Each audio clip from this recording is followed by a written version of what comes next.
Retour à la maison de Ariel Baronne.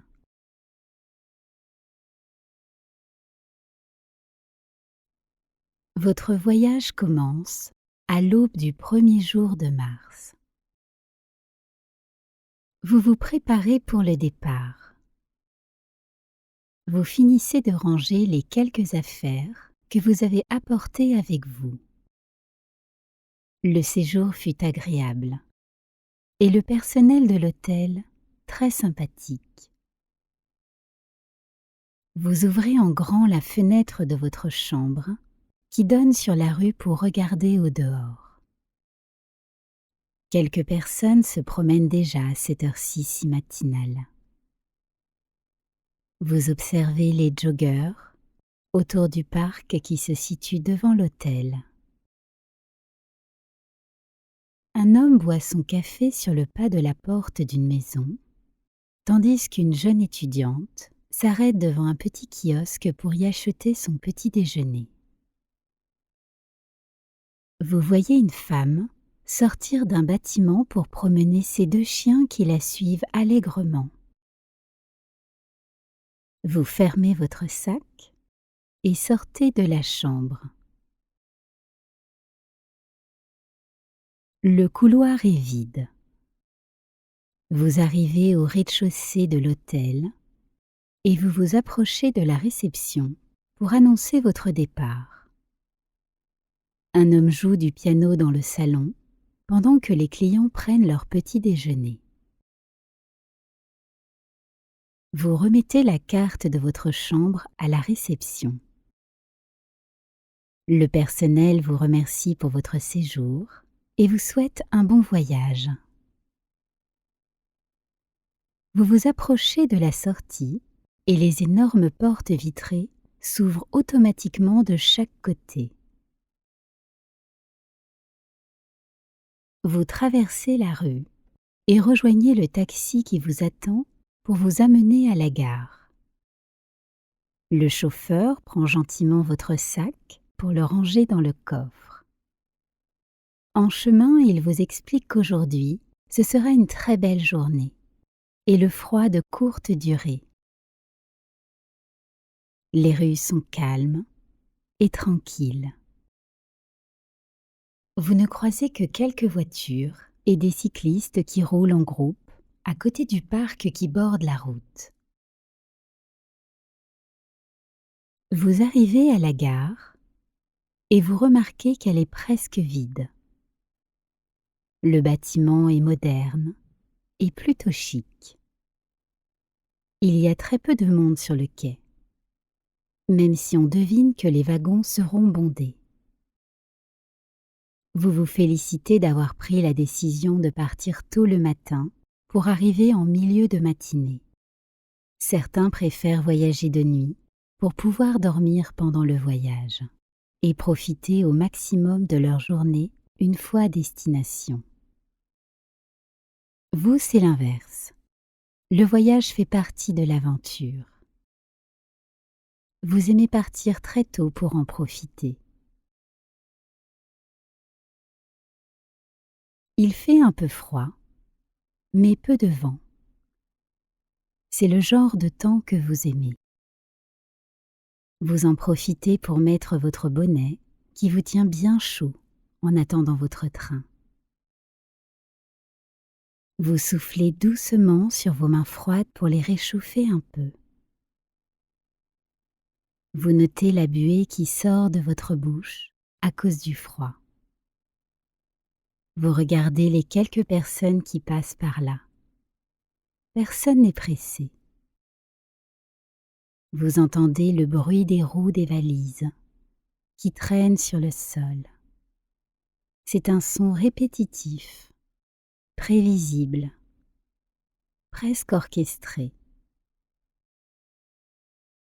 Dans la boutique de la gare, certains voyageurs achètent des magazines. En regardant passer un jeune homme avec sa valise, vous entendez au loin le bruit d'un train qui passe sur les rails. Au loin, les lumières clignotent. Le jeune homme s'assit à côté de vous et place sa petite valise devant ses genoux. Vous regarde et vous sourit gentiment, puis il étend ses jambes sur sa valise. Il écoute de la musique dans son gros casque rouge. Il porte une paire de lunettes de soleil remontées sur son front. Il a l'air calme. Puis il remet ses lunettes en attendant patiemment sur son siège. En attendant le départ, vous vous mettez à l'aise. Vous vous glissez sur le siège et appuyez votre tête sur le dossier. Vous voyez à présent le toit de la gare. C'est un énorme toit en bois, recouvert de petites lumières qui éclairent chaleureusement la gare. Il fait encore sombre. Le soleil ne se lèvera que dans quelques minutes. Vous fermez les yeux quelques instants. Le silence se fait presque entendre. Quelques pas et des conversations résonnent au loin. Des valises roulent sur le sol. Puis, une voix métallique annonce l'heure actuelle et le départ du prochain train. Le jeune homme assis à côté de vous se lève et ouvre son sac. Vous l'observez. Ses gestes sont calmes, prudents, presque méticuleux. Vous entendez le bruit de la fermeture éclair de son sac qui glisse doucement. Il en sort un paquet de gâteaux. Il enlève ses écouteurs, ouvre le paquet, vous regarde et vous en offre un. D'un simple geste, vous lui indiquez que vous n'en voulez pas et le remerciez de sa gentillesse. Vous pouvez entendre la musique sourde provenant de ses écouteurs. Cette mélodie vous semble familière, mais vous ne parvenez pas à la reconnaître. Votre train est à quai et va partir dans quelques minutes. Vous vous levez pour monter à bord. Le chef de bord vous accueille à la porte et vous souhaite la bienvenue. Vous rejoignez votre siège, situé à côté d'une fenêtre. Il vous semble confortable. Vous y trouvez une couverture, un oreiller, ainsi qu'un petit chocolat qui vous attend à votre place. Vous vous asseyez confortablement. Devant vous, il n'y a personne. Les sièges sont vides. À l'angle, il y a seulement un couple plus âgé, main dans la main, qui regarde par la fenêtre. Vous placez votre sac à côté de vous et attendez patiemment que le voyage commence. Une voix annonce que le départ est proche. Votre siège est douillet, doté d'un grand repose-tête bien rembourré.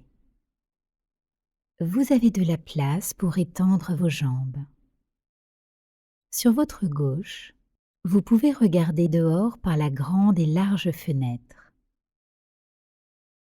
Vous éteignez votre tablette et mettez votre téléphone en silencieux pour ne pas déranger, mais aussi pour profiter du trajet et de la vue imprenable depuis la fenêtre. Le train s'éloigne lentement de la gare. Dans la rue, une femme vêtue d'un gros blouson fait du vélo dans la direction opposée. Vous distinguez au loin une autre femme avec un petit enfant. Ils marchent doucement, main dans la main. Vous inclinez votre siège et vous vous abandonnez au confort et à la détente. Le train accélère. prêt à parcourir les 654 kilomètres qui vous séparent de l'arrivée et à effectuer les 23 arrêts dans les différentes gares sur le trajet. En quelques minutes, le paysage change radicalement. La ville s'efface pour laisser place à de beaux paysages. On n'y voit plus personne à l'horizon. Le soleil est levé maintenant, et ses rayons teintent le ciel, et les nuages de rose vous rappelant la barbe à papa des foires. À perte de vue, des immenses champs sont recouverts de milliers de tournesols qui s'étendent comme une marée jaune. Vous vous redressez un peu pour regarder ce manteau jaune. Ces fleurs aux couleurs soleil, les grandes feuilles ovales et aux tiges robustes. Elles vous rappellent celles que vous aviez en décoration dans votre salon. Une plante qui se tourne dans le sens du soleil, n'est-ce pas merveilleux? Une voix douce annonce qu'ils vont bientôt servir à boire et prévient que dans les quelques minutes, nous arriverons déjà à la prochaine station. Peu d'annonces sont faites pendant ce voyage, ce qui ne perturbe pas votre tranquillité. Le couple âgé vous regarde en souriant. La dame pointe vers la fenêtre et fait un petit geste en contemplant l'immensité du paysage. Le train s'est déjà arrêté plusieurs fois, mais le paysage est encore très rural. Le couple qui partage le wagon avec vous est aussi très calme, respectueux, bienveillant. La dame vous raconte qu'ils étaient en ville pour rendre visite à des amis de longue date, mariés depuis 40 ans, et qu'ils rentrent maintenant chez eux. Sa voix est douce et calme, et vous donne l'impression que chacun de ses mots a été minutieusement choisi. Le monsieur n'intervient pas, il ne pose pas de questions, mais quand vous parlez, il vous observe avec beaucoup d'attention. Ils descendent à l'arrêt suivant, et avant de quitter le train, il lève la main vers vous, et la dame vous sourit, en vous souhaitant bon voyage. À présent, seule une personne se trouve dans votre wagon. Il vient de monter à bord. Il descend l'allée pour retrouver son siège. En chemin, il vous salue. Il pioche dans les quelques magazines à disposition dans le wagon et se rend doucement à la machine à café. Vous vous souvenez d'avoir rangé un livre dans votre sac, ce qui vous donne envie de le prendre pour en lire quelques pages. C'est un livre de Robert Louis Stevenson. Vous appréciez sa compagnie lors de vos voyages. Lire vous donne un sentiment de plénitude, de tranquillité, pareil à une méditation. Stevenson est un romancier et poète britannique, et ses livres vous accompagnent souvent lors de vos voyages. Vous vous souvenez parfois de sa célèbre phrase « Je ne voyage pas pour aller quelque part, sinon pour le voyage en lui-même, pour le simple plaisir de voyager, de naviguer. » Vous vous levez de votre siège pour explorer un peu le wagon et vous dégourdir les jambes.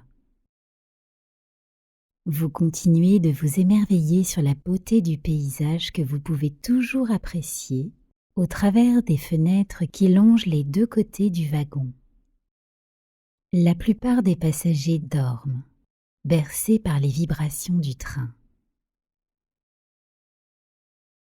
Vous arrivez au bar du train. L'endroit est plutôt vide et vous commandez un jus de fruits. Il n'y a presque personne, seulement vous, la serveuse et un couple assis à une table. La serveuse vous raconte que peu de gens sont venus depuis ce matin. La plupart des passagers sont restés à leur place. Vous êtes curieux de savoir si cela arrive tout le temps ou si c'est quelque chose d'exceptionnel. Elle vous explique que la fréquentation du bar dépend de l'horaire. En général, les gens viennent le plus souvent dans l'après-midi pour prendre un verre ou manger un morceau. Vous lui percevez un petit accent, une petite intonation dans ses phrases, et vous lui demandez d'où elle vient. Elle vous dit qu'elle est péruvienne et qu'elle travaille ici depuis quelques années. Vous l'interrogez sur son pays. Ses yeux s'illuminent en vous recommandant d'y aller, en particulier dans la région de Cusco, où se trouve la ville inca du Machu Picchu. Elle vous montre une photo sur son téléphone qu'elle a elle-même prise lors de sa dernière visite. Elle vous explique que Machu Picchu est en langue quechua et que Machu signifie vieil homme ou ancien et Picchu signifie pic, montagne ou colline. Le nom signifie donc vieille montagne. Le lieu est imposant et selon le récit de Lucia, votre serveuse, il recouvre près de 38 000 hectares avec des paysages variés des Andes et d'Amazonie. Sa faune diverse comprend de nombreuses espèces de mammifères, d'oiseaux, de reptiles et de papillons, mais aussi différentes espèces d'orchidées et d'arbres. Lucia vous raconte qu'il fut construit en l'an 1400, créé et conçu par des architectes, des ingénieurs et même des astrologues, afin de le transformer en un lieu à la fois politique, religieux et administratif qui satisferait les besoins de l'État inca. En revenant vers votre siège, vous passez devant un groupe d'enfants regroupés dans la salle de jeu. Ils sont rassemblés autour d'une grande table pour jouer ensemble. Vous êtes surpris par la concentration et la joie avec laquelle ils s'amusent. Vous vous arrêtez pour les observer pendant quelques secondes. 2 dés sont placés dans une petite tasse, puis l'un des enfants les lance sur la table. Le sort tombe. Certains enfants râlent, d'autres rient et applaudissent. L'un d'entre eux regarde par la fenêtre qui donne sur le couloir, là où vous vous trouvez. Le temps d'un instant, vous vous sentez comme complice de leur jeu et partagez leur bonne humeur. Vous continuez votre chemin le long du couloir tapissé qui mène à votre siège. Une voix annonce l'arrivée à une nouvelle gare. Chaque arrêt vous paraît de plus en plus familier. Vous vous approchez peu à peu de la ville urbaine que vous connaissez. Vous atteignez enfin votre siège et vous vous y installez.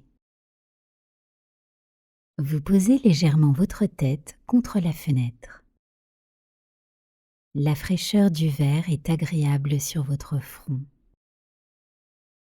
Les yeux rivés vers l'extérieur, vous sentez le ralentissement progressif du train et le bruit lointain des freins.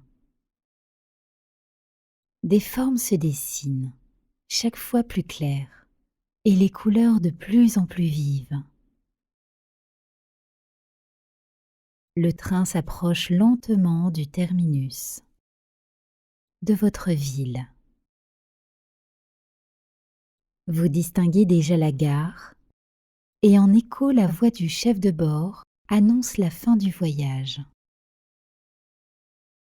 Vous vous levez, prenez votre sac et faites un signe pour saluer l'homme toujours assis avec son magazine.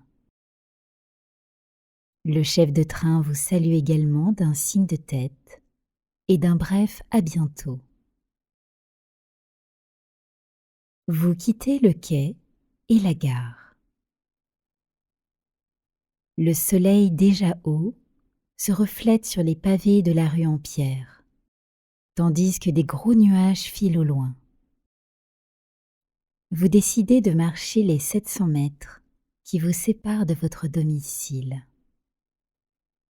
Le temps est doux, une légère brise vient dans votre direction.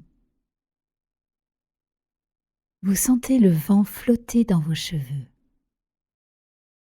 Vous traversez un marché où des artisans proposent leurs créations.